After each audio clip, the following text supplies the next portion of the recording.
Hello and welcome to the newly rebranded Clash of the Reds podcast.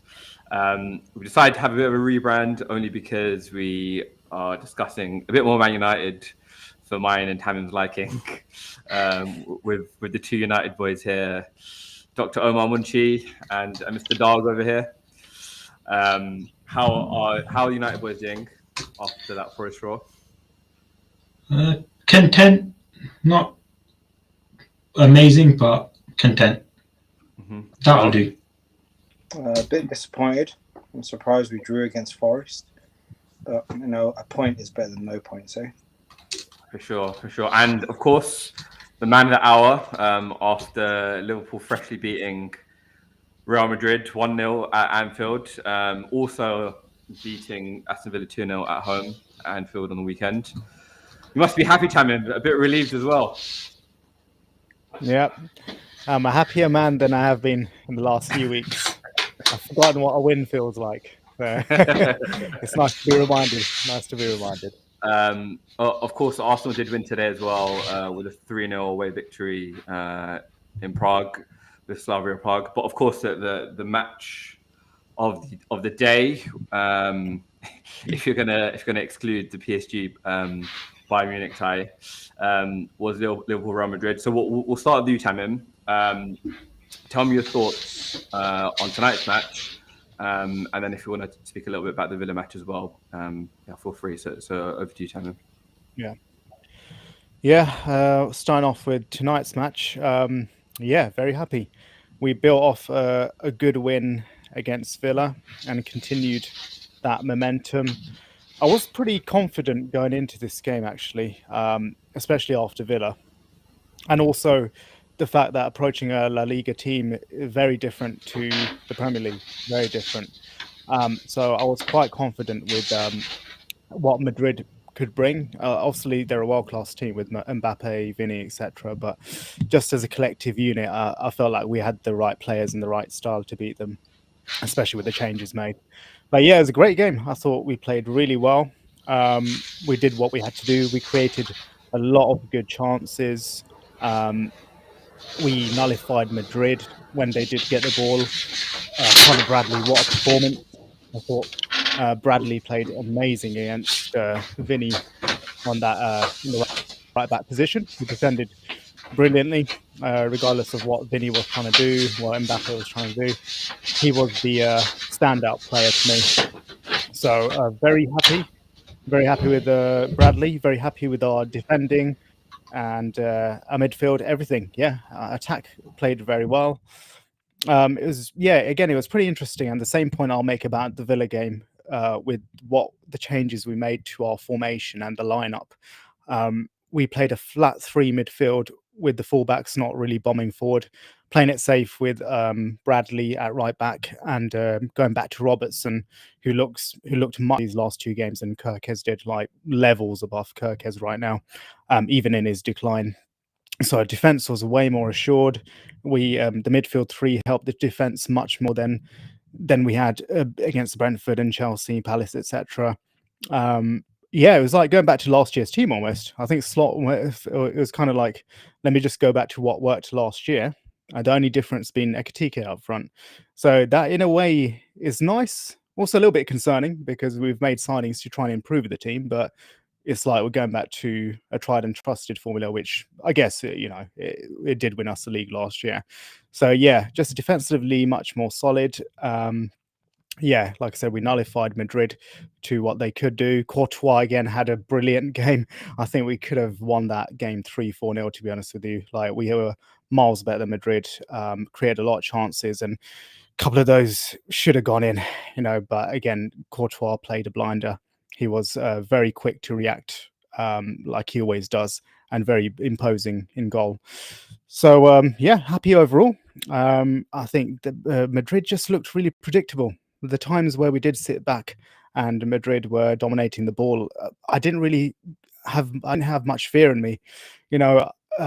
I was more scared of Crystal Palace doing a counter-attack against us. I mean, no disrespect to Madrid players, they're world class, but they were just very predictable.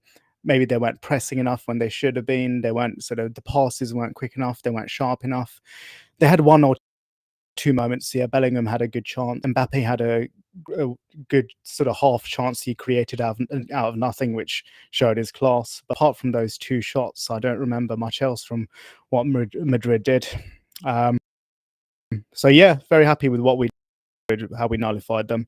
And I think Wirtz had a good performance as well. We'll again look at the goals and the assists or lack of, but very well on that left side. Like he looked really comfortable on that left side. And I know in Bayer Leverkusen, apparently, like according to their fans, he was like playing some of his best games from that left side of attack as well.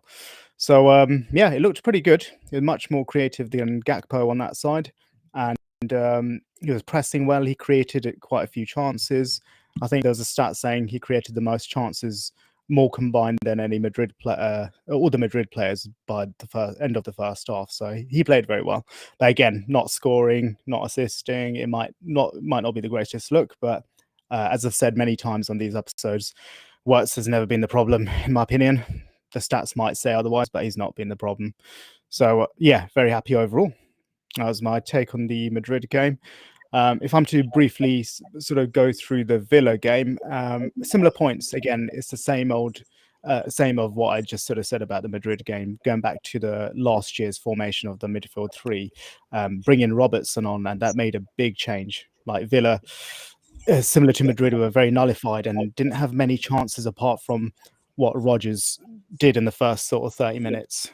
So I was very happy with the Villa game. I think Slot has finally tweaked things as he should do. And the main thing is our defense looks much more. So yeah, I'm pretty happy with how the team is, and we just need to build on it, really. That's all we can do at this point. I think the title race obviously is still on because it's early days, but you guys are Arsenal are in a very strong position, but it's still early days. You know, a lot can happen. We just need to keep building on it, even if it looks far away. Yeah, interesting points there. I want to pick up on something you said about Wirtz not being the problem. Interestingly, I was listening to Wenger on beIN Sports, who essentially said Liverpool destroyed their midfield, the balance that they had, by trying to accommodate Wirtz at the beginning of the season. So it was quite an interesting take in terms of like looking at how balance can sometimes be disrupted. Wenger was always one not to make too many wholesale changes to a team, with the fear that it would kind of disrupt patterns of play and disrupt kind of that synchronicity that you kind of typically get in a winning football side. So I found that quite interesting. On the Villa match, people will know I have no love for Unai Emery. And what I did find really, really bizarre was, you know, the last few weeks, especially that Brentford game, essentially providing the league a bit of a blueprint in terms of how to play Liverpool. Unai essentially going the complete opposite direction and trying to play tiki-taka in his box, trying to play short passes, essentially getting caught out with that Martinez slack back pass that Salah essentially scored from. But yeah, I think to kind of echo what you said today, like Liverpool were by far the superior side against Real Madrid. Courtois essentially kept the score quite respectable for Real. And it just kind of adds a lot more emphasis on the match this Sunday. Yeah, it's looking a bit problematic, I think, for City. The fact that you've kind of got a bit of momentum now, a massive win. I think as well, if we kind of cast our minds back to last week Wednesday against Crystal Palace, Arne Slot was getting a lot of pelters from Liverpool fans, from fans across the board for essentially chucking the Carabao Cup. But what do you think, Tammy? Do you think it was kind of vindicated after those two results. Yeah, I think it was quite a bit of a risk to play. I think I could say, yeah, it's worked out pretty well, but it could have just as easily not worked out. And then we could be looking at the poor form continuing and also being knocked out of a cup, which we should be trying to win, regardless of what you'll say about domestic cups or maybe not put them as the same pedestal as the Premier League, Champions League. You still want to win cups, right? There's a trophy on the line. So I was a little bit disappointed with the fact that there are no sort of first teamers that came on at the very least when substitutions were made in the Crystal Palace game. I feel like it shouldn't have been that much of a white flag. Like, fine, I totally understand the first team lineup. Okay, rest some players, but then even giving like Salah or Verts half an hour, or any sort of first teamers that could have made a difference. I think that I would have preferred that at the very least. But yeah, I mean, ultimately, if it keeps us with what's happened, if it keeps us in the title race, it gives us a good strong footing in the Champions League, then fair enough. Yeah, I was on the fence about what happened with the Palace game, I'd say. But yeah, I think just with the defending, we got to see this sort of built on, really, to say that it's been vindicated, I'd say. My take, I think if you cast your mind back to last season in the FA Cup, Liverpool played a very, very heavy rotated side. I think you lost that match 1-0 against Preston. And I think it was the fourth round of the FA Cup. It was either the fourth or fifth round. I can't remember. And again, Liverpool kind of got memed, but it essentially proved to be the correct decision because he prioritized the league, he prioritized Champions League as well. You can kind of say, and it worked largely. I know you got knocked out by PSG on penalties, but it essentially kept your players fit for the remainder of that league season. I mean,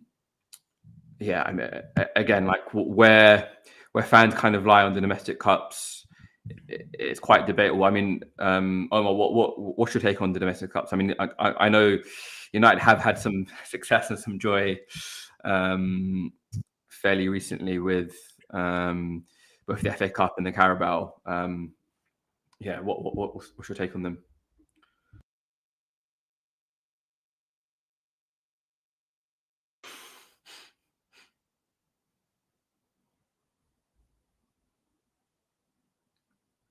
Omar, you're on mute.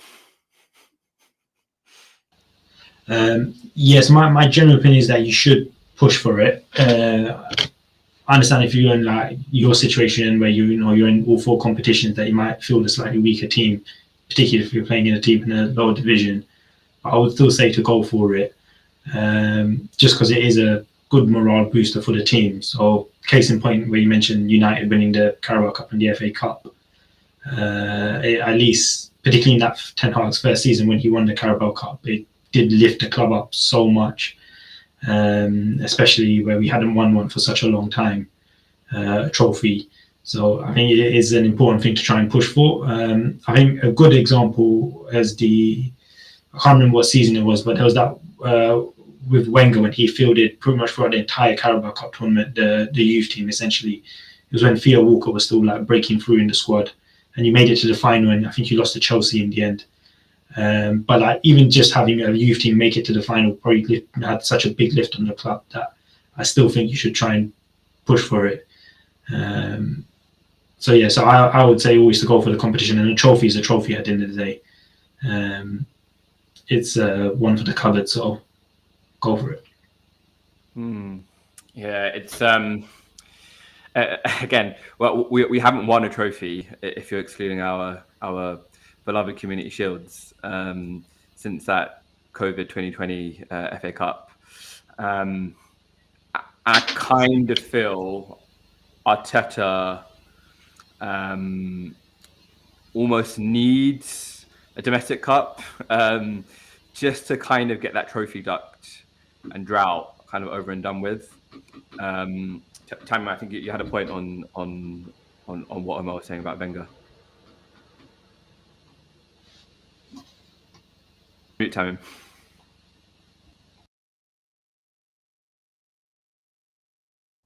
Tammy, you're on mute. Sorry, guys. Sorry. No, I think you were making a very good point there, Daniel, about Arteta and what it would do for Arteta, what it would do for Arsenal. And actually, the point I was sort of going on is a similar point, actually, that you're making about what you said about Wenger, Omar, and how much sort of confidence it gave the Arsenal team, how much of a morale boost that was, because we experienced that with Klopp in his final season when we were sort of in the title race for quite a while until the last sort of 5-6 games, if you guys remember, and then we sort of faltered away. But what happened that season was that we got to the Carabao Cup final against Chelsea. We had a couple of injuries, and by that point we had a bit of a list of an injury list as well, and we were kind of, we had a lot of youth players playing and ended up winning the Carabao Cup. And I just remember it was such a great memory, such a great send-off for Klopp after all these years, and just the joy we all felt as Liverpool fans just winning the Carabao Cup, and the fact that we did it with a lot of those youngsters too. It was such a great thing to finish on. Even though we faltered a race, it was just a great thing for Klopp to send off with. So yeah, like Omar was saying about the morale and what a trophy does, even if it feels like congestion for the fixtures, it's a trophy at the end of the day. And the point you're making about Arteta, maybe get that domestic trophy, 100%, I think that would be a game changer for Arsenal. It's looking kind of sticky for us.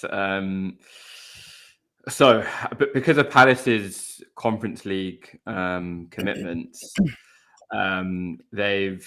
the EFL have kindly placed our match 2 days after our game against Everton, and 2 days after Palace's game on that Sunday, which is kind of crazy.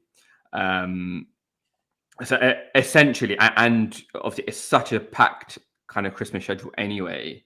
It's just kind of crazy that they've kind of dobbed both teams in essentially. If it was stuck on the 16th, then Arsenal would have had a bit more rest. But it does sound like, based on Arteta's press conference yesterday, that the club will try and get the Everton match rearranged. For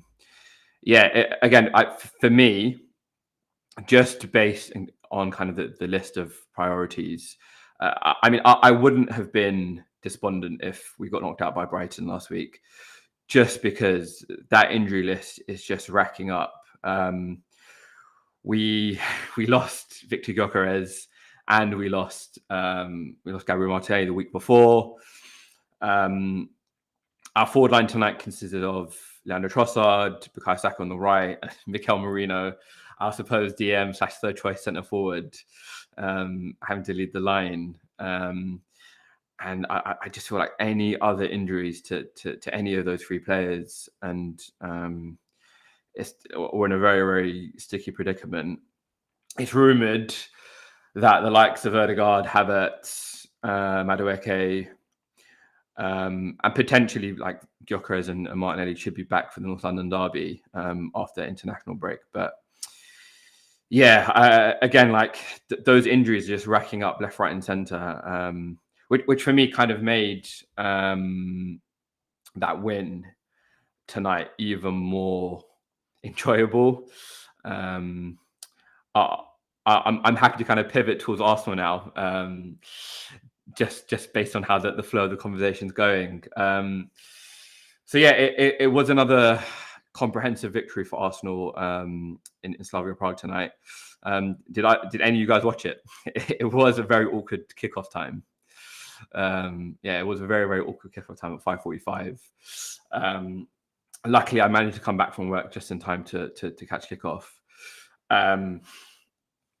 Again, Arteta managed to get a bit of rotation in. I was surprised Eze was on the bench. Zubimeni was suspended for the match. So I was interested to see what Ethan Nwaneri would do in that game. Arsenal got that.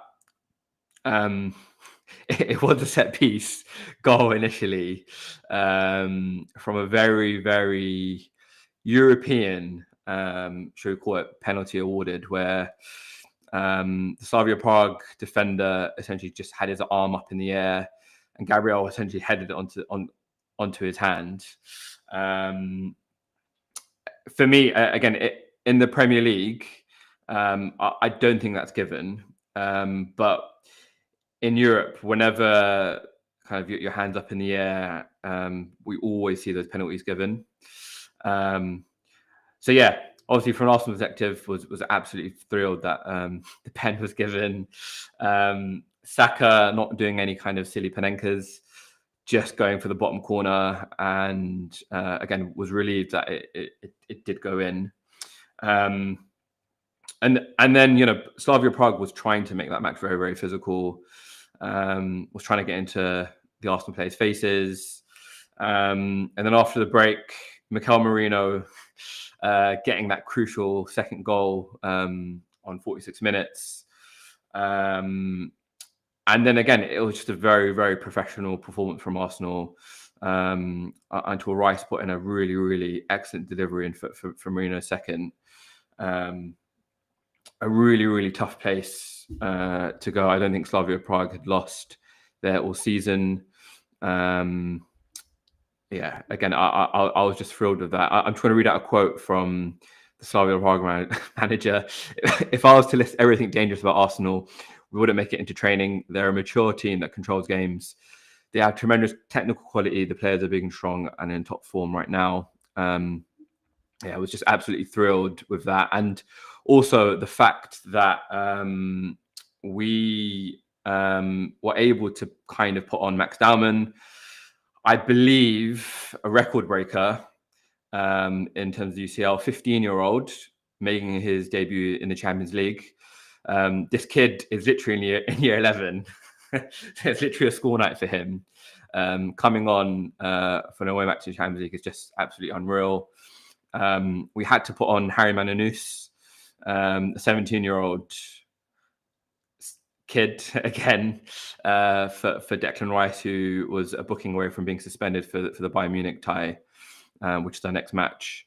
Overall, a really, really good performance from Arsenal. Tamim asked the question: are there any weaknesses from Arsenal that you see currently looking very strong? The weaknesses are those injuries.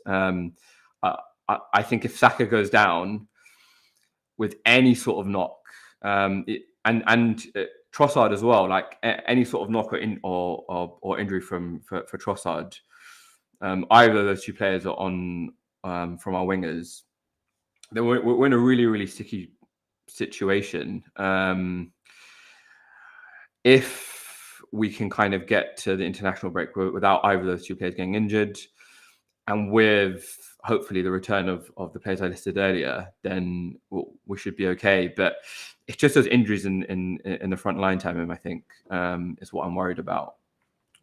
What do you guys think? I mean, you've seen Arsenal kind of go away against Burnley on the weekend. I'll hand over to United boys, really. Like, what are your thoughts, Dog? What was the question? What weaknesses for Arsenal? Well, I'm a bit worried, man. The amount of young boys you got on your side, you might get sponsored by Prince Andrew. Sorry. I mean, like I said, the biggest weakness Arsenal will have is that how will they respond to the inevitable injuries? I think you've seen for the last couple of seasons when there are injuries. When there are injuries, Arsenal seems to fall apart, and I don't think that will happen this year, though. I think they've got enough stability in the squad to kind of sustain that. But as I've mentioned plenty of times before, Arsenal's biggest challenge or their enemy are themselves. They're doing pretty well so far. I'm just wondering if it's all going to fall apart or maybe not. Let's see what happens. Inshallah, it'll fall apart. But let's see what happens. gonna be making dua against your brother right there, dog. You know, there are people dying in the world, and you're making dua for Arsenal. Have some shame, bro. Bro, we've suffered from endless trolling for the best part of 21 years, as you said. So we need one UCL or one league title, and we can kind of put some of these arguments to rest, man. Again, like that, it's a bit of a week from hell after international break. Like I'm going to be like not watching any international games, but I'm going to be kind of checking the news with bated breath because, yeah, man, these injuries are killing us, and they have killed us in previous seasons. After the international break, it's Tottenham at home, Bayern Munich in midweek, and then Chelsea away. It's 3 really, really tough matches and 3 really tough ties. You can't take any London derbies for granted. And Bayern Munich just look formidable right now. I haven't seen the highlights. I saw Luis Diaz got a brace, but then did get sent off, which I'm glad about, which means he's missing the match at the Emirates. So let's see. I mean, Tottenham as well. Like again, it was a very, very Europa League match tonight. They did lose on the weekend against Chelsea at home, but beating Copenhagen 4-0. Again, it's nothing to be sniffed at. As hard as that is for me as an Arsenal fan, Mickey van der Ven scored a bit of a worldie, I have to say. I don't know if any of you guys watched the clip of him scoring. So he basically like broke out from defense, ran through the entire pitch and slotted home. It was very kind of Hyun-Min Son versus, I think it was Burnley from a couple of seasons ago. So yeah, like even Tottenham, and they're a bit more of an away side at the moment compared to at home. So I never look forward to that North London derby, especially because my mum's a hardcore Tottenham fan. And I think she might be watching that match with me at the Emirates. So yeah, if Tottenham get any sort of result, I'm going to be getting it from my mum on that game. But Tottenham do look quite formidable, though, don't they? I know they've had a bit of ups and downs, but I was a bit reluctant over how their season would go. But I've been quite impressed with them, especially with Thomas Frank. I think they're all right, you know. They generated an XG of 0.05 against Chelsea, which you're at home, you're against a Chelsea side lacking Cole Palmer. It's not the most kind of threatening Chelsea side. So yeah, again, they're a bit of a weird team, Tottenham. Like again, they beat City away, albeit from a James Trafford error.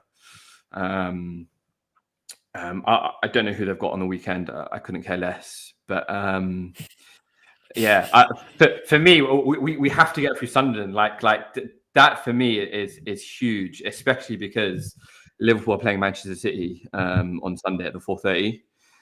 It's a massive match, and to get through Sunderland, if we can get 3 points, with one of Liverpool and City dropping points on that weekend, it's huge. Again, another kind of weekend where that title race can swing. If we happen to lose against Sunderland, again, it kind of blows it open a little bit. Again, everyone's saying it's Arsenal's title to lose, but again, this is the Prem. There's no easy matches, and yeah, I'm not looking forward to that Sunderland game, especially without Gyökeres, especially without the 4 players that we're missing. So let's see. Let's kind of pivot a little bit towards Man United. What we heard from Omar about the Forest tie. I felt like a draw away from home, like all things considered, for United was quite a good tie. Quite a good result. I'll hand it over to you, United boys. Like, what are your thoughts? So yeah, that's what I was saying. I was sort of content with the result. And like say, a draw away from home to Nottingham Forest is not a bad result, especially considering how they were last season compared to where they are now. But it's a weird one that there's sort of, on one hand, there's a lot of pros and cons with this game, and it's like you don't know whether to take the positive or to take the negatives, because the fact that we went in, it is a very weakened Nottingham Forest side. They've got their third manager within 10 weeks of the season starting. They're only one game, I think, going into this for the whole season. So they were right for the taking. And then the reason they got their 2 goals was the typical United habit of where we've switched off and we've not paid attention, and we've just let them come back when we could have had them for the full 90 there and taken away the 3 points. But as you say, away to Nottingham Forest, especially how they were last season, how well they played last season, and the fact that they did the double over as last season, it's not an entirely bad result for us. But it just feels like a bit of a missed opportunity, particularly with how we pushed up the table. But also because we're away to Tottenham next week, and that's going to be a much harder game. So if we'd gone in with 4 wins on the bounce, then that would have given us a little bit more of a push to get that 5th victory and see if our friend can get his haircut. Yeah, it's going to be a long time for that dude, isn't it? Yeah. But it's also that if we did go in with 4, because Tottenham's going to be a tough away game for us, there is a chance we will lose that match. At least that way, if we're going in with 4 wins and then a loss, at least it's not as drastic as where it was. And I think it was after the Brighton game when they must have asked Amarin, and he says, you know, a lot can change in a matter of 3 weeks. Like 3 weeks ago, we were talking about, is he going to have a job? And now we're talking about, are we going to push on the table? So if we're going for a draw and then a loss against Tottenham, then where does that put us, and what position does that put Amarin in under again? What's the narrative going to be? So I think it's a loss, it's a missed opportunity, but I'll still take the silver linings from this match in terms of getting an away point. Dog, your thoughts? Yeah, pretty much everything the same that Omar said. I think it's a massive missed opportunity. Forest have looked terrible this year, really bad. And so I just thought it was very typical of United to almost lose the game to them. I would have liked to have seen them win just so they could be right underneath Arsenal. And so, like, United's had such a crap season, but they're just behind Arsenal, who's been obviously heralded as the greatest thing since sliced bread. I am a bit worried about how them drawing against a team as weak as Forest may start a downward trend potentially. I don't think they're going to... I mean, the Tottenham game's going to be tough, I think. I wouldn't be surprised if Tottenham wins or it's a very hard-fought draw, but yeah, it would have been nice to just have a bit of momentum, you know. I mean, these are the games that can pretty much decide if United is contending for the title, finishing top 4, even top 6. You've got to win against the weaker teams, you know. There's no point beating Liverpool and then suddenly drawing against Nottingham Forest. It doesn't make sense. I'm going to be a bit harsher in my criticism, but hey, a point's a point, I guess, you know. So Tammy asked the question, are you guys happy overall with United's performance, regardless of the result? Overall, yeah, I'd say we led on the front foot for... I didn't watch the whole match. I mainly saw the highlights, to be honest, but from what I've read, we sort of played relatively well. You're starting to see what Amarin's trying to achieve with this team. But it's just that the lack of concentration and that risk of where we just shut off and we don't pay attention for that 5-10 minutes, and then you've seen it's happened so many times where we've let in one goal, then we'll let in another goal within a few minutes. But at least we've taken the positive of that. In this instance, we've seen this last few matches, we are able to come back as well, which last season wouldn't have happened. We would have just capitulated and probably let in a third goal.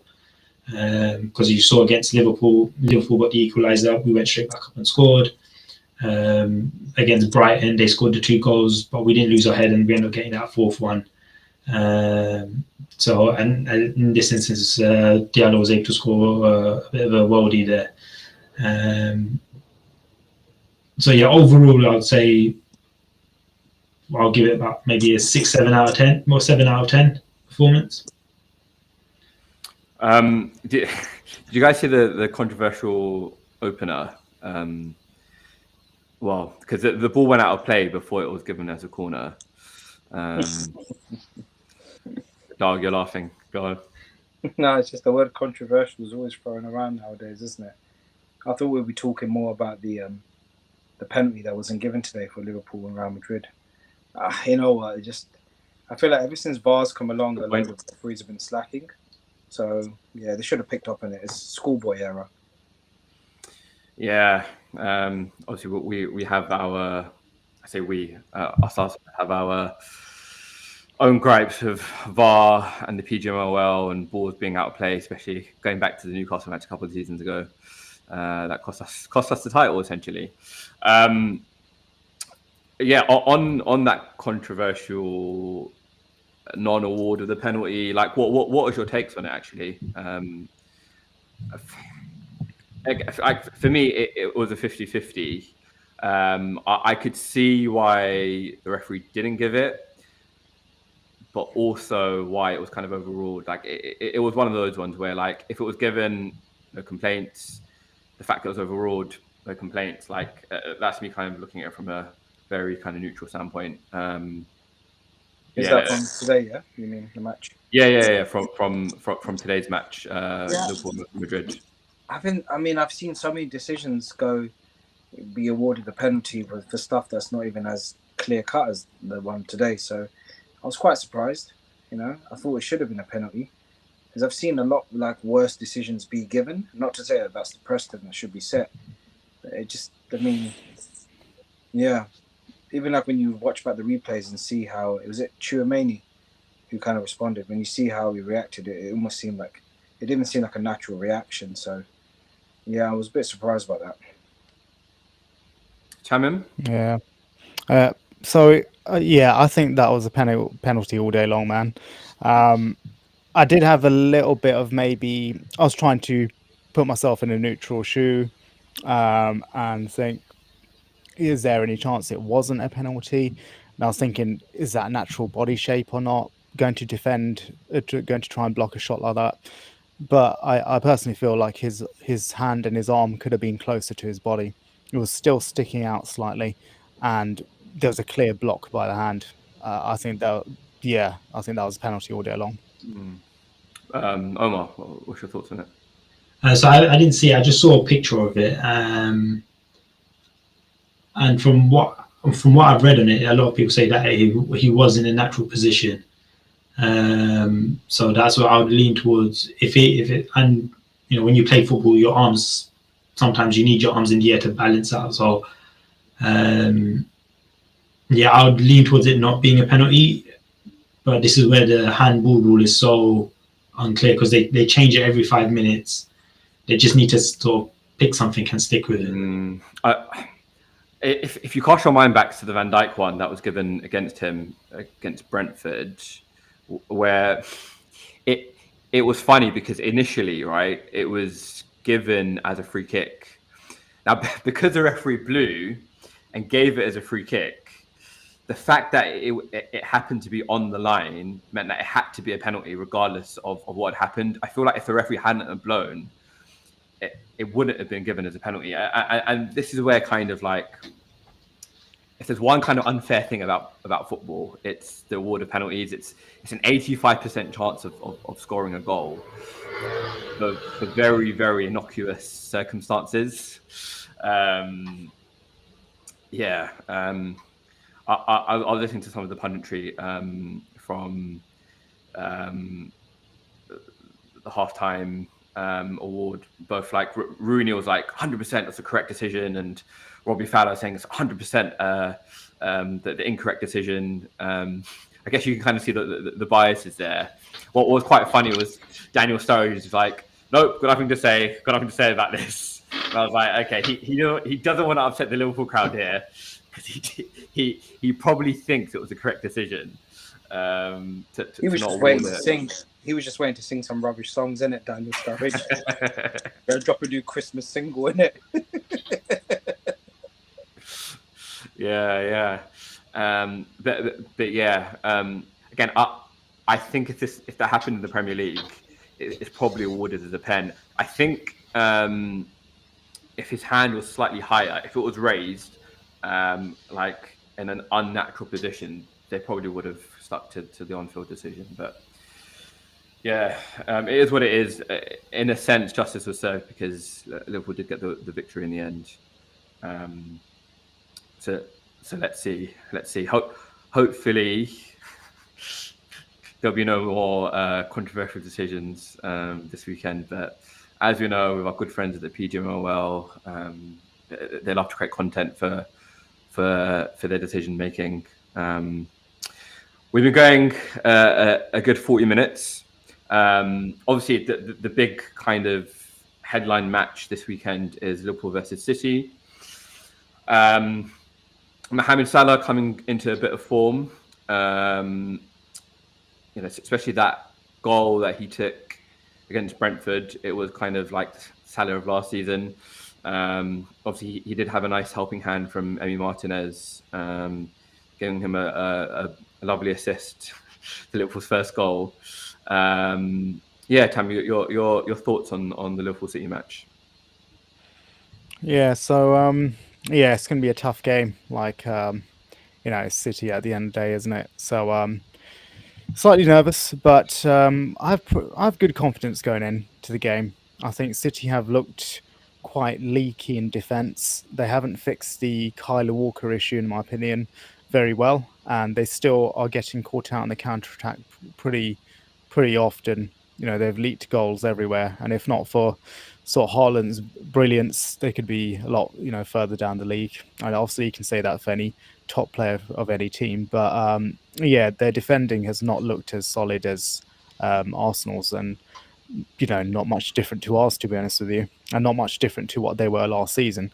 So I think they are there for I wouldn't say it's for the taking. They're still pretty solid in other aspects of their game, but I'm pretty confident that we're going to get some chances in the game, and we should be able to take a few of those chances. I'm pretty worried about Haaland. I think we generally have a good game against Haaland, but I like the fact that we have changed our sort of game, our formation, our lineup the last 2-3 games. I think that will help us nullify Haaland, because if we were playing like we did before. Oh no, that's a good point. The Calfresh internet again, dog.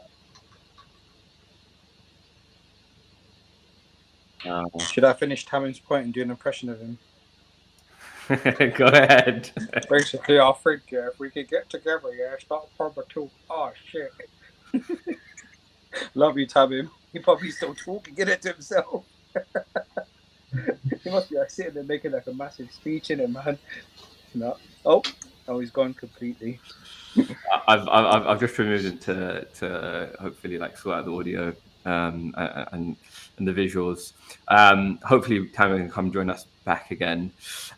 Let's pivot to the United Spurs match whilst we wait for Tammy to come back. I've already kind of heard some of your thoughts already. I'm going to give a prediction.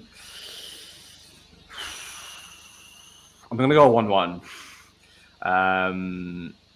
Spurs are a lot better defensively. Romero and Van de Ven are looking quite good at the moment. And like I said, United have turned a corner. This kind of has draw written all over it, in my opinion. What are your thoughts, Omar? I don't know if I'm just being a negative Nelly, but I would probably say a 2-0 win to Tottenham. I do feel like they're probably stronger in the midfield than we are, and that's probably where they'll overrun us.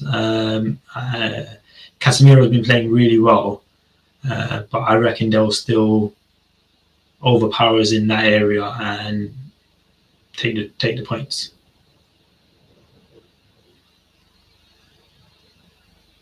Dog, your thoughts? 2-1 or maybe 2-0 to Tottenham. I can just see them kind of strangling United pretty well. And if you see how quickly United were kind of capitulating against Forest, I don't think they would have dealt with that between sort of now and Tottenham. So yeah, I'll say 2-1 or 2-0 as well. Honestly, man, you guys should have more faith in your team, man. You guys literally went to Anfield, smacked up Liverpool, defended resolutely. I get the trauma from last season. I get the trauma from the beginning of this year. But yeah, like, come on, man. As the wise words of Sir Alex once said, "Come on, lads, it's Tottenham." Like, Yeah. You used to forget when Sir Alex was like throwing boots at people, like, why aren't you beating Tottenham? So you can work both things. My mum happened to be at White Hart Lane that day when Spurs were winning 3-0 at half time before going completely Spursy and losing 5-3 to Man United, however many years ago that was. The man, the myth, the legend. Amber Slice is back. I'm back, guys. We've just discussed United Spurs. You're making such an excellent point on City and Liverpool. Please continue. Sure. Where did I get to? Was I talking about Man City's defence, was it, before it cut out?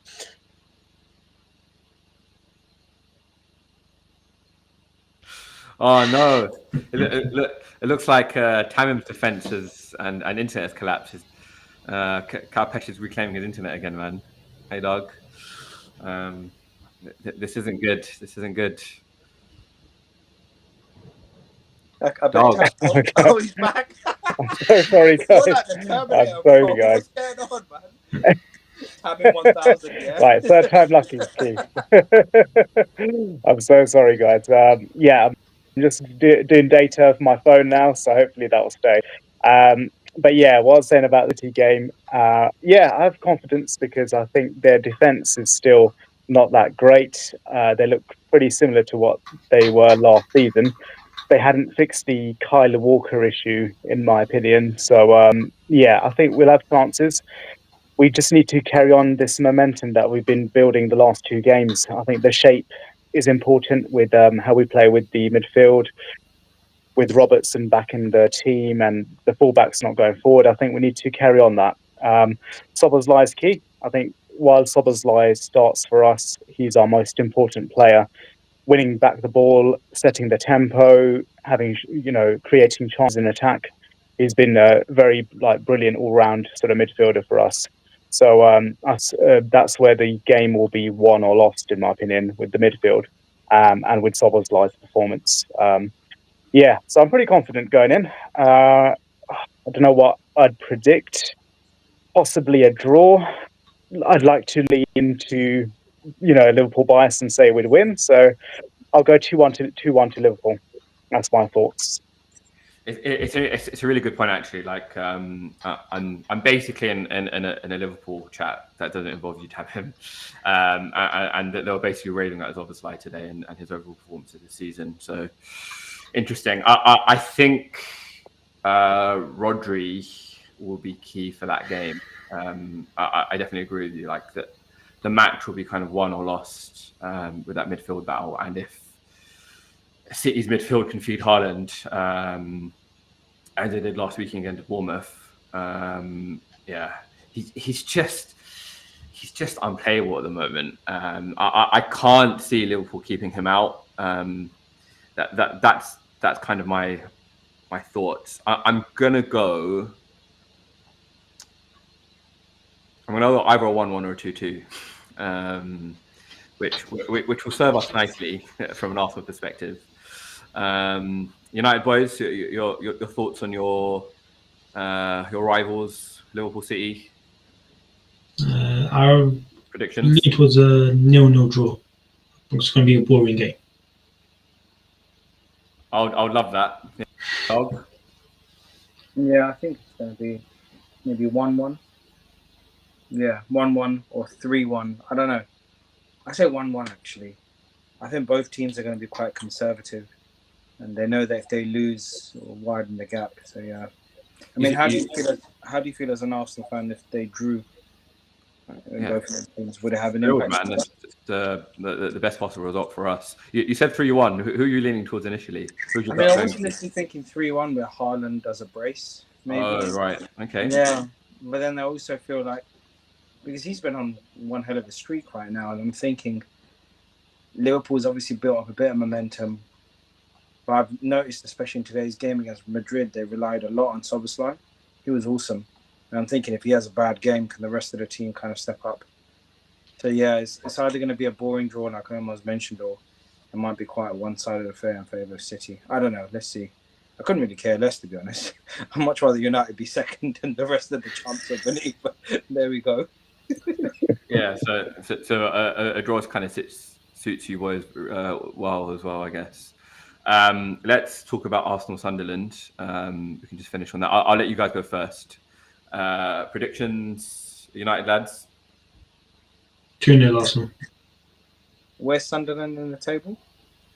4th, I think. 4th. I think Arsenal win about 3-0. 4-0, actually. I'm serious. Yeah, man. I feel nothing's going to stop Arsenal right now, man. They're like Queen FC, bruv. Don't stop me now. They're on the mad ones. United's like George Michael FC, innit? You've got to have faith. Different corner. Before you know, it will be like, wake me up before you go. You guys are just on a roll. So, yeah, I'll say 3 or 4-0. Tamim? I'm going 2-0 Arsenal.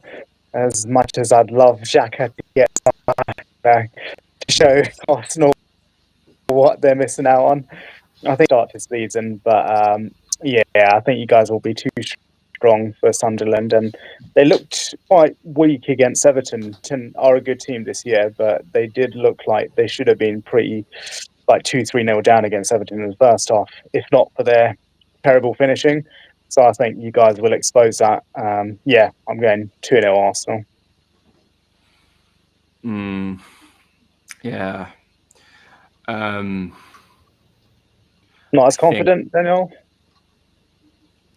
Well, I'm definitely not as confident as Dog is in a 4-0. Just because again we've got so many injuries. Again, I think today was our first shot that we conceded on goal for about 8 matches or something ridiculous. I'm going to go 2-0 or 2-1 Arsenal. Eventually, that run of like clean sheets and shots on target will come to an end. Well, we do look very impenetrable at the moment. But like again, I'm just fearful of that like ex-player factor. Granit Xhaka coming up with a rocket from outside the box or something like that, or even Dan Ballard, one of our former academy graduates, coming up with a set piece goal, so something silly, where the kind of Stadium of Light would end up being rocking. But like, yeah, this is me kind of projecting, I guess. But yeah, I'm predicting a win, but it's not going to be easy. It's going to be tough. Sunderland have kind of shown their class this season. Like they beat Chelsea at Stamford Bridge. Despite Chelsea's comical defending in the last second of that match. So yeah, if all of our predictions come true, it would be overall a good weekend for Arsenal. Any other closing remarks, guys, before we wrap up? We'd be happy to hear none from me. Okay. Yeah, I guess I wanted to say I'm glad to see Salah playing well again. I think he's had a lot of criticism this season, justified for sure. But last 2 games, I think with the whole change in shape again, that's benefited Salah the most. Like he looked really good against Villa. Like I know his goal was quite a gifted goal, and it might look like a stat pad kind of goal, but his overall play was very good. Like his touches, and he was doing his sort of whipped in crosses again. Lot of assists that he gained last season was with that cross he did to the back post, and he was finding the targets pretty well. So yeah, just nice to see. I'm just very happy for Salah. Very happy. Yeah, it's giving me a bit of a conundrum. So I plan on wildcarding for my FPL team during the international break. So it has given me a bit of a conundrum, a bit of things to think about. Not sure if I would actually put Salah in because it's so expensive. To include him and Haaland, I might go for some other Liverpool assets from an FPL perspective, especially because you have a very kind of easy run of fixtures after the City match. I think it's Forest at home, and then I think some other relegation fodder teams after that. I think I haven't looked at the fixture list too much. But yeah, it is international break after this. We might have a break from the pod, or we might have an episode, like a bonus episode, where we might discuss some other topics. But as ever, we love all our listeners. Thank you all for tuning in. We will hopefully be with you post the next round of Premier League fixtures, post international break. This is Clash of the Reds signing out. Thank you, guys.